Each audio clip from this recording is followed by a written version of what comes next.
ओम शांति। आज के बाबा के 9 तारीख के महावाक्य सुनेंगे। आज बाबा ने कहा, बाबा की जो मत है, राय है, सबसे न्यारी है। बाबा जो श्रीमत देते हैं, बाबा ने कहा उनका शास्त्रों में भी गायन है, भगवत श्रीमत, भगवान की गाई हुई मत। तो बाबा की श्रीमत जो है सबसे न्यारी है। बाबा की श्रीमत से ही मनुष्य से देवता बन सकते हैं और किसी की मत से नहीं।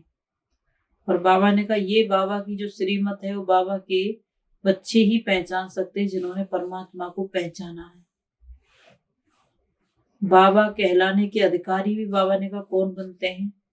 ब्रह्मा कुमार कुमारी कहलाने के भी अधिकारी बाबा ने कहा कौन बनते हैं। तो बाबा ने उनकी बस विशेषता बताई कि वो बाबा ने कहा उनका स्वभाव बहुत मीठा होगा और बाप समान मीठे होंगे। बाबा ने कहा कभी मतभेद में नहीं आएंगे। वही ब्रह्मा कुमार कुमारी कहलाने के अधिकारी हैं। बाबा ने कहा अगर मतभेद में आते हैं तो ब्रह्मा कुमार कुमारी कहलाने की भी अधिकारी नहीं है। इसीलिए बाबा ने कहा बहुत मीठा बनना है, बहुत मीठा। अंदर में बाबा ने कहा बिल्कुल भी कड़वापन ना हो, किसी के प्रति ईर्ष्या द्वेष रखना, नफरत रखना, घृणा रखना। बाबा ने कहा ये सब कड़वेपन में आते हैं। तो धीरे धीरे ज्ञान सुनते जाना है, इन सब अपनी अवगुणों को बाबा ने कहा निकालते जाना है, तो मीठे बनते जाएंगे। आज के महावाक्य बाबा ने कहा मीठे बच्चे, बाप की गति सदगति की मत व राय सबसे न्यारी है। इसलिए गाते हैं तेरी गत मत तुम ही जानो, वह स्वयं अपनी मत देते हैं। प्रश्न, ब्रह्मा कुमार कुमारी कहलाने के अधिकारी कौन, उनका स्वभाव कैसा होगा। तो बाबा ने कहा जो बाप समान मीठे और प्यारे हैं, जो कभी मतभेद में नहीं आते, वही ब्रह्मा कुमार कुमारी कहलाने के अधिकारी हैं। बीके का स्वभाव बहुत बहुत मीठा होना चाहिए, अंदर में जरा भी कड़वापन अथवा देहाभिमान ना हो। गीत ओम नमो शिवाय, ओम शांति।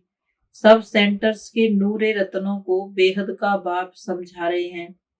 सेंटर्स वाले बच्चे समझेंगे और सुन सकेंगे कि बाप क्या समझाते हैं। देखो इस दुनिया में हर एक को हर एक के लिए नफरत है। गोरों को कालों के लिए नफरत है, समझते हैं ये हमारे गांव से निकल जाए, इतनी नफरत आती है। इतने धर्म वाले हैं, सब एक दो से लड़ते झगड़ते रहते हैं। यह है ही रावण का राज्य, उनका अब अंत है। मनुष्य तो जानते नहीं है, पुकारते रहते हैं कि हे पतित पावन, हे दुखहर्ता सुखकर्ता, हे लिबरेटर आओ। दुख तो सबको है ही, बुद्धि भी कहती है कि इनको हेविनली तो नहीं कहेंगे। स्वर्ग स्वर्ग ही सबको याद आता है तो जरूर अभी नरक है। नई दुनिया थी जरूर, वह फिर शांति के बाद, बाबा ने कहा फिर वह शांति के बाद सुख की दुनिया आएगी जरूर। वहां इस दुख धाम का नाम निशान नहीं होगा। अभी फिर सुख शांति का नाम निशान नहीं। 5000 वर्ष पहले सुख धाम था, बाकी सब आत्माएं शांति धाम में थी। यह भी तुम समझते हो, जबकि तुमको परमपिता परमात्मा ने समझाया है। शांति धाम में आत्माएं रहती थी, यह भी तुम समझते हो, जबकि तुमको परमपिता परमात्मा ने समझाया है। कहते भी हैं सल तुमको ईश्वर समझ देवे, ऐसे नहीं कहेंगे कि ब्रह्मा विष्णु शंकर अच्छी मत दे, ईश्वर का ही नाम लेते हैं तो जरूर कोई है। इस समय ईश्वर ने ही मत दी होगी और साकार में आकर के मत दी होगी। लिखा हुआ है श्रीमद भगवानुवाच, सिर्फ नाम कृष्ण का डाल दिया है, वास्तव में है ही निराकार भगवान की मत। तो जरूर नई दुनिया की स्थापना हुई होगी। भगवान ने तो सारी दुनिया में फेरा नहीं लगाया होगा, न सारी दुनिया आ सकती है, न भगवान सबके पास जा सकता है, न फेरा।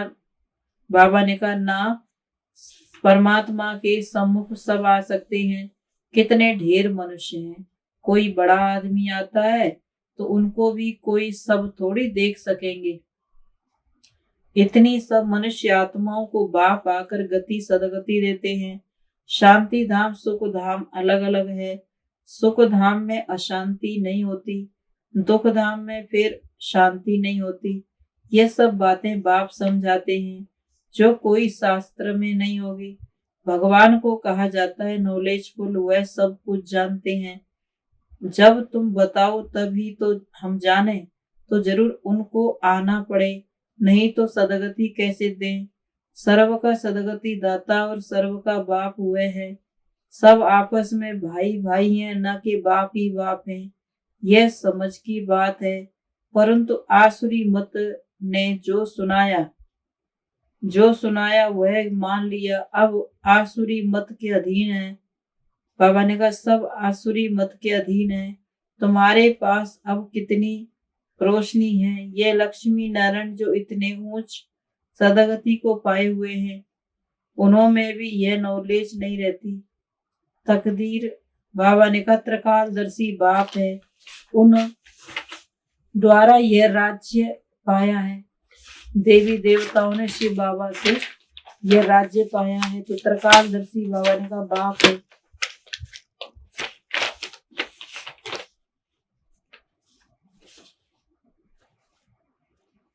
तो किन्हों को आकर के त्रिकालदर्शी बनाते हैं, जरूर बच्चों को ही बनाएंगे।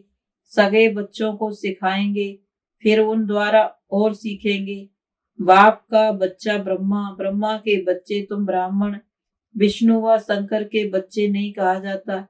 गायन है प्रजापिता ब्रह्मा, तो ये ब्रह्मा भी पिता, शिव भी पिता, दोनों बाप ठहरे। ब्रह्मा जरूर ब्रह्मा द्वारा ही सृष्टि रचेंगे। गायन भी है ब्रह्मा द्वारा ब्राह्मणों की स्थापना। अनेक धर्म मनुष्यों के हैं, तो एक धर्म भी मनुष्यों का था। मनुष्यों की ही बात है, जानवरों की तो बात हो न सके। बाबा ने समझाया है, पहला प्रश्न पूछो कि पतित पावन कौन, परमपिता परमात्मा है या गंगा जल। एक फैसला करो, फिर इतने मेले आदि पर जो भटकते उनसे छूट जाएंगे। कहते हैं पतित पावन, तो बुद्धि ऊपर चली जाती है। पतित पावन पानी की गंगा कहने से फिर बुद्धि पानी की तरफ चली जाती है। ज्ञान अमृत नाम सुना है तो गंगा जल को अमृत समझते हैं। तो सबसे मुख्य यह प्रश्न है। बाबा युक्तियां बताते हैं बहुत, परंतु किसको याद भी पड़े। बच्चे लिखते हैं बहुत प्रभावित हुआ, परंतु बुद्धि में कुछ बैठा नहीं। सिर्फ इतना समझते हैं ब्रह्मा कुमारियां अच्छा समझाती हैं, बताती हैं, जरूर घर गए खलास। इसलिए प्रदर्शनी में जब आते हैं तब एक बात पर अच्छी तरह सिखलाकर लिखाना चाहिए। सैकड़ों आते हैं, कोई की बुद्धि में भी एक बात नहीं ठहरती। बाबा के पास ऐसा समाचार नहीं आता कि यह कि इन बातों मुख्य बातों पर भाषण किया। यह स्कूल है, टीचर पूछता है तो स्टूडेंट को जवाब देना पड़ेगा। तुम टीचर होकर के पूछेंगे तो जवाब देंगे। बच्चे बहुत खुश होते हैं। तुम बच्चे उतरती कला और चढ़ती कला पर समझाते हो। कोई मुक्ति में गए हैं, कोई जीवन मुक्ति में गए हैं, सबका भला हो गया, सबकी चढ़ती कला हो गई। अब फिर उन सतो प्रधान सतयुग वालों को तमो प्रधान में नीचे आना है जरूर। तो यह भी दिखाना पड़े कि द्वापर से उतरती कला होती है, चढ़ती कला, उतरती कला का भी स्लाइड है, परंतु बच्चे समझाते नहीं हैं। हर एक बात पूछना चाहिए, यह पढ़ाई है। टीचर होकर बैठना चाहिए, बाकी भाषण किया, स्टेज सेक्रेटरी बना, यह तो कॉमन है। यहाँ तो एक ही बात पूछनी है, सर्व का सदगति दाता पतित पावन एक है, वह सर्वव्यापी है। अगर सर्वव्यापी हो तो फिर बाप कैसे ठहरा। बताओ, पतित पावन ज्ञान का सागर गीता का भगवान है या श्री कृष्ण है।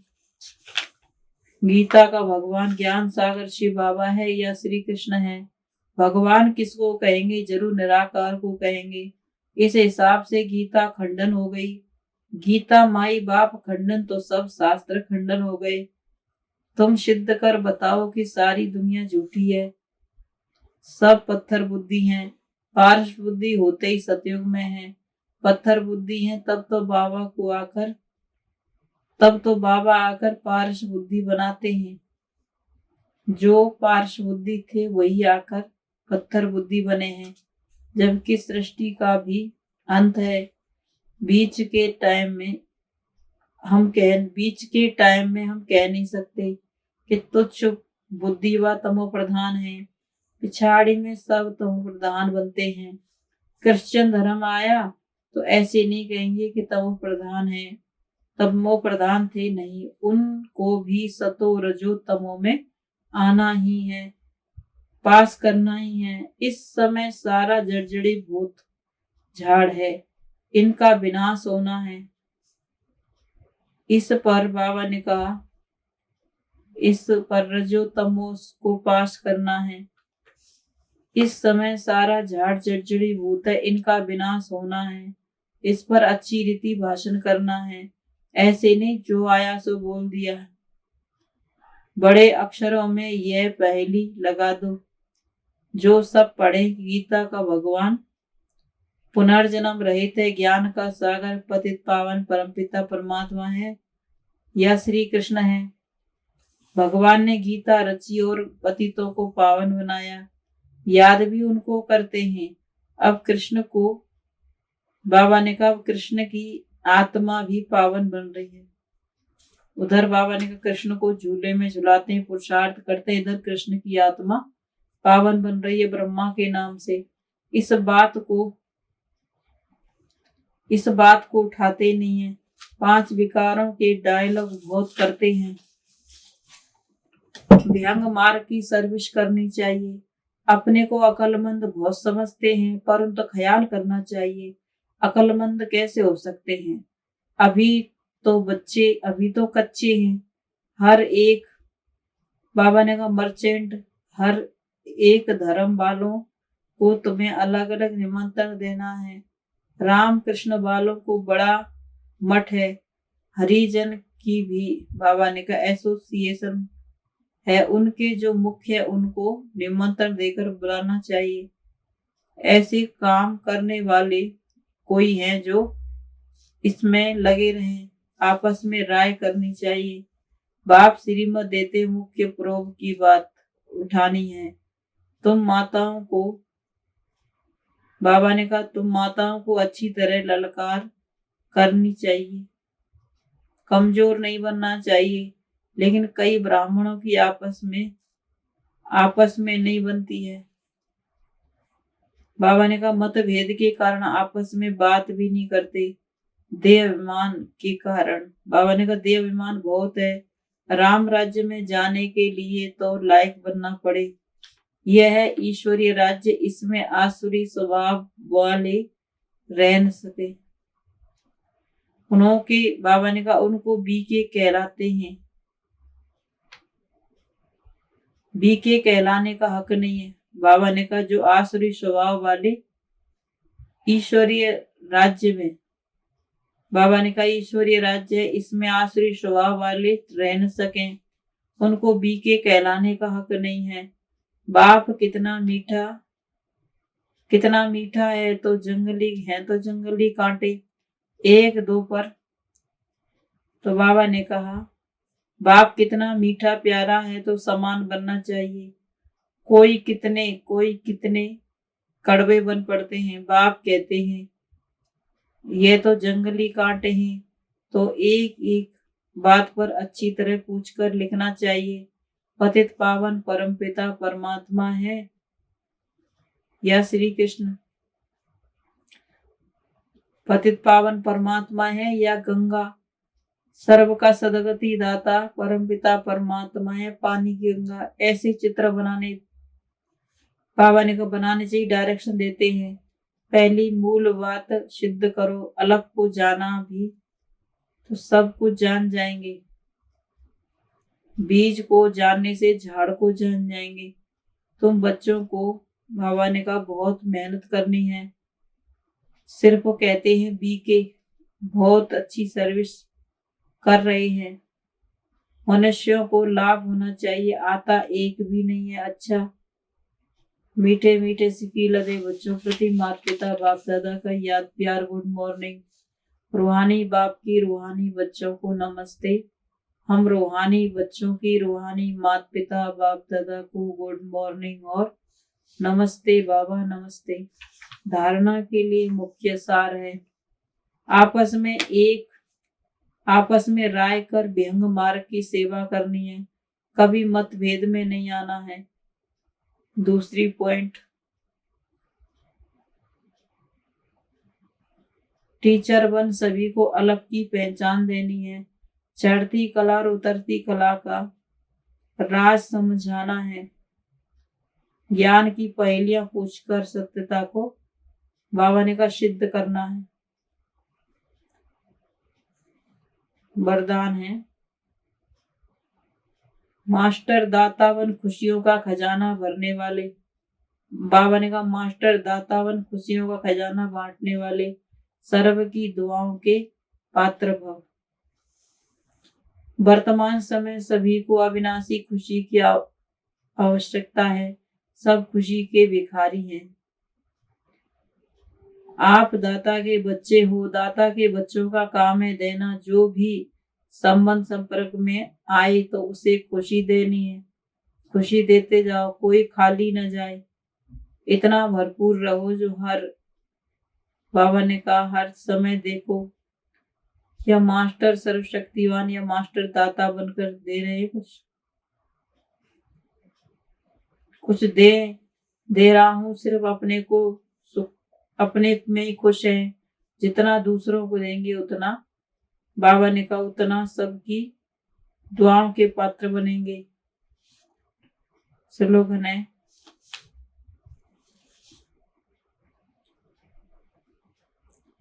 जितना बाबा ने कहा दूसरों को देंगे उतना ही दुआओं के पात्र बनेंगे, ये दुआएं ही सहज पुरुषार्थी बना देंगी। स्लोगन है, संगम की प्राप्तियों को याद रखो तो सहज व परेशानी की बातें याद नहीं आएंगी। बाबा ने कहा संगम की प्राप्तियों को याद रखो तो दुख की व परेशानी की बातें भी याद नहीं आएंगी। ओम शांति।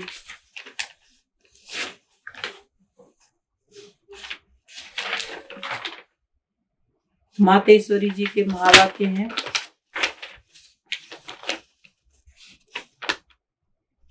ओम रटो माना ओम जपो। जिस समय हम ओम शब्द कहते हैं तो ओम कहने का मतलब यह नहीं है कि ओम शब्द का उच्चारण करना है। सिर्फ ओम कहने से कोई जीवन में फायदा नहीं है, परंतु ओम के अर्थ स्वरूप में स्थित होना है। उस ओम के अर्थ को जानने से मनुष्य को बहुत शांति प्राप्त होती है। अब मनुष्य चाहते तो अवश्य है कि ओम हमें शांति प्राप्त हो। उस शांति स्थापना के लिए बहुत सम्मेलन करते हैं, परंतु रिजल्ट ऐसे ही दिखाई दे रही है और ही अशांति का दुख का कारण बनता जा रहा है, क्योंकि दुख का मुख्य कारण है परमात्मा। दुख का मुख्य कारण है मनुष्य आत्मा ने जब तक 5 विकारों को नष्ट नहीं किया है तब तक शांति की दुनिया, बाबा ने कहा, मम्मा ने कहा, जब तक शांति की दुनिया कदाचित नहीं हो सकती। जब तक 5 विकारों का दान नहीं दिया है तो शांति की दुनिया नहीं हो सकती। तो पहले हर एक मनुष्य को अपने 5 विकारों को वश करना है और अपनी आत्मा की डोर परमात्मा के साथ जोड़नी है। अपनी आत्मा की जो डोर परमात्मा के साथ जोड़नी है, तभी शांति स्थापन होगी। तो मनुष्य अपने आप से पूछें कि मैंने अपने 5 विकारों को नष्ट किया है, उनको जीतने का प्रयत्न किया। अगर कोई पूछे तो हम अपने 5 विकारों को कैसे वश करें, तो उनको यह तरीका बताया जाता है कि पहले उनको ज्ञान और योग का वास्तु जगाओ और साथ में परमपिता परमात्मा के महावाक्य हैं, मेरे साथ बुद्धि लगाए, मेरे मेरे बल को लेकर मुझ सर्वशक्तिमान प्रभु को याद करने से विकार छूटते हैं। वह बाबा ने कहा अब इतनी साधना जो कुछ परमात्मा आकर हमें सिखाते हैं। बाबा ने कहा इतनी साधना चाहिए जितना परमात्मा आकर के हमें सिखाते हैं। तुम्हारी गत मत गीत बजा, तुम्हारी गत मत तुम ही जानो। अब ये महिमा किसकी है? क्योंकि परमात्मा की गति सदगति की जो मत है वो परमात्मा ही जानता है, मनुष्य नहीं जानता। मनुष्य ही सिर्फ एक, बाबा ने कहा मनुष्य ही सिर्फ यह इच्छा रहती है मनुष्य की कि हमको सदा के लिए सुख चाहिए। मगर वो सुख मिले कैसे जब तक मनुष्य अपने 5 विकारों को वशम कर कर्म अकर्म नहीं बनाए, तब तक सुख नहीं मिल सकता। क्योंकि कर्म अकर्म विकर्म की गति बहुत तेज है, जिसको सिवाय परमपिता परमात्मा के और कोई मनुष्य आत्मा उसकी गति को कर नहीं सकती। अब तक आत्मा परमात्मा ने जो गति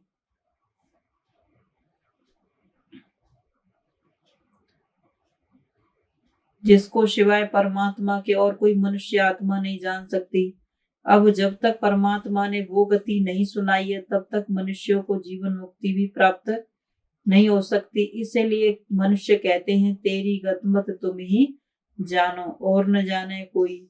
इनकी सदगति करने की मत वो परमात्मा के पास है। कैसे कर्मों को, बाबा ने कहा कैसे कर्मों को अकर्म बनाना है, यह शिक्षा परमात्मा का काम है, शिक्षा देना। बाकी मनुष्यों को तो ये ज्ञान नहीं है, जिस कारण वो उल्टा कार्य करते रहते हैं। अब मनुष्यों का पहला फर्ज है अपने कर्मों को सुधारना, तभी मनुष्य जीवन का मुख्य लाभ होगा। पहले अपने कर्मों को सुधारना, तभी मनुष्य जीवन का पूरा लाभ उठा सकेंगे। अच्छा, ओम शांति।